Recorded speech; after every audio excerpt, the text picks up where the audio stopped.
নমস্কার বন্ধুরা, home cook with পুপু চ্যানেলের নতুন ভিডিওতে তোমাদের সবাইকে স্বাগত। আর আজকে বাঙালির খুব পুরনো এবং প্রিয় একটা পদ, সেটা হলো কুমড়ো শাক দিয়ে পোস্ত আমি বানাচ্ছি। আর তার জন্য কুমড়ো শাক এরকম নুন দিয়ে গরম জলের মধ্যে ভালো করে 5 থেকে 7 মিনিট এরকম ভাপিয়ে নেব, যাতে শাকটা একটু নরম হয়ে যায়।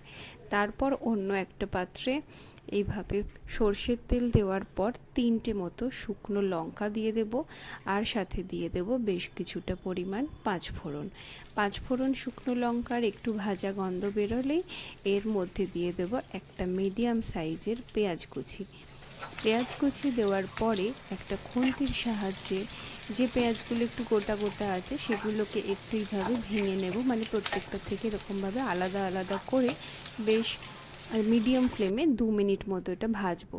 পেঁয়াজের কালার লাইট ব্রাউন হয়ে আসলে এর মধ্যে দিয়ে দেব ডুমো ডুমো করে কেটে রাখা আলু দেওয়ার পরে 2 মিনিট মতো আলুটাকে আবার পেঁয়াজের সাথে ভালো করে আমরা ভেজে নেব। খুন্তি দিয়ে ভালো করে নেড়ে চেড়ে একটু মিক্স করে ভেজে নেওয়ার পর ওপর থেকে দিয়ে দেব ভাপিয়ে রাখা কুমড়ো শাক, আর তার উপরে আমি দিয়ে দেব 1 চা চামচ মতো হলুদ গুঁড়ো, স্বাদ মতো নুন। এইবার এগুলো সব একত্রে ভালো করে খুন্তির সাহায্যে মিশিয়ে নেব। আচ্ছা, একটা জিনিস মনে রাখতে হবে, গ্যাসের ফ্লেমটা কিন্তু সবসময় মিডিয়াম ফ্লেমে থাকবে। এবার এটা চাপা দিয়ে আমি 5 থেকে 7 মিনিট এরম মিডিয়াম ফ্লেমে এটা সিদ্ধ হতে দেব। দেখো, ঢাকা খোলার পর কুমড়ো শাকের কালার দেখে বুঝতে পারছো অনেকটাই নরম হয়ে গেছে।